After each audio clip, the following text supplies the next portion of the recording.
Is faith a work? There are a lot of people who really don't understand what the Bible is talking about when it mentions works. And I think that's the main problem. When you get into Reformed theology, people believe that if you have faith, if you believe something, if you believe the gospel, that it is considered a work. And so therefore, if you do that, you are taking credit somehow. You have something to boast about. There's merit in that. There's a works and faith conflation. And there are plenty of scriptures that separate faith and works. And the first one we're going to look at is Romans 3:27. Where is boasting then? It is excluded. By what law?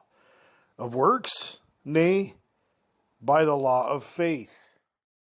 Galatians 2:16, knowing that a man is not justified by the works of the law, but by the faith of Jesus Christ, even we have believed in Jesus Christ, that we might be justified by the faith of Christ, not by the works of the law. For by the works of the law shall no flesh be justified. A lot of people see works and, they're looking at the deeds of their life or maybe their thought life or whatever. But when the Bible is talking about works, it's talking about works of the law. When people were proselytized to come into the Jewish faith, they had to go through different rites. It could take up to maybe 3 years or a year. They would be circumcised and all those other things. And when the Bible talks about works, it's referring to works of the law. So then you might ask, what is faith? Well, faith is what you believe. Acts 15:7. And when there had been much disputing, Peter rose up and said to them, Men and brethren, ye know that a good while ago God made a choice among us that the Gentiles by my mouth should hear the word of the gospel and believe.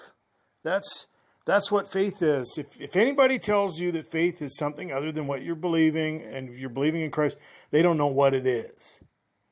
If they're trying to lead you out in some no man's land, that you have to have something else, and what you believe isn't enough, and you have this type of faith or that type of faith, they're just babbling as far as I'm concerned. And so that's really what it is.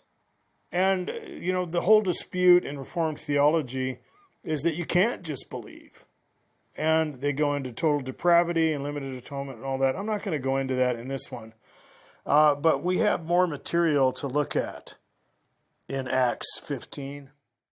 There was a dispute in Antioch. The Pharisees were trying to tell the Gentiles that they had to obey the laws of Moses and be circumcised and so forth. And so you get into different areas when you're dealing with this faith at work, because now, what's your relationship to the law? And a lot of people will preach tithing, or they will preach that you have to obey the Sabbath day, or other things. And the Bible talks about the Mosaic law as a ministry of condemnation. Okay, and so we're going to look at what Peter says in Acts 15:10, because Paul had to go up to the Jerusalem council. That's what this is about. And they wanted him to, inquire whether they had to do these things or not. There was a dispute, and they didn't mention anything about the Sabbath day or about tithing or anything like that. In fact, when you get into tithing, you're not going to find a mandate anywhere in the New Testament that tells people or instructs anyone to pay 10% or any amount that's designated. In fact, the 10% is not even really accurate. The tithe that corporate Israel would have to pay was of different things, and it would come out to between 21 and 23%. And so the 10th is just something that's selected as just made up. There was a 10th of this and a 10th of that they had to pay. But if you want to get technical, corporate Israel was, they were giving a lot more than that. But let's get into what Peter said here in Acts 15:10. Now therefore, why tempt ye God to put a yoke upon the neck of the disciples, which neither our fathers nor we were able to bear? What yoke? The yoke of the law. Okay, and so you get into a lot of different areas when you're discussing this. We're going to take a look at some other things.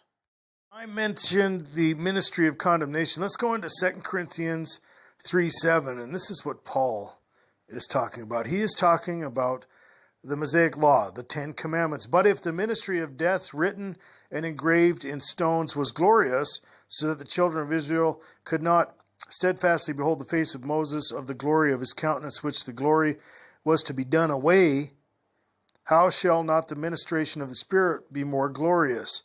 For if the ministry of condemnation be glory, much more doth the ministry of righteousness exceed the glory. You're no longer under the law. Your relationship to the law is dead. And, the law takes advantage of the opportunity and brings forth more sin. And Paul talked about that in the book of Romans, and we'll take a look at that. Paul is describing the believer's relationship to the law. And he uses the marriage covenant to describe this, is that covenant is only in effect while the people are alive. If your husband or wife dies, you are now free to marry. That covenant is absolved, and you were crucified with Christ. You are now dead to the law. And, what good is the law then? Okay, that's where we are in Romans 7:7. Well, it shows you your need for Christ. It's the schoolmaster. That's your relationship to the law. It pointed you towards Christ. Okay, so in Romans 7:7, what shall we say then? Is the law sin? God forbid, nay. I had not known what sin was except for the law, for I had known what lust was except for the law said, do not covet. But sin, taking occasion, afforded by the commandment, wrought in me all manner of concupiscence. For without the law, sin is dead. So, when you're dealing with people who are trying to put you under the law, you have to remember that. It's not going to work. It's definitely going to make things worse. Okay, so faith is definitely not a work. Okay, and what are works? Works are works of the law, and you are dead to the law. You are no longer under the law. You are in Christ. Thanks for watching.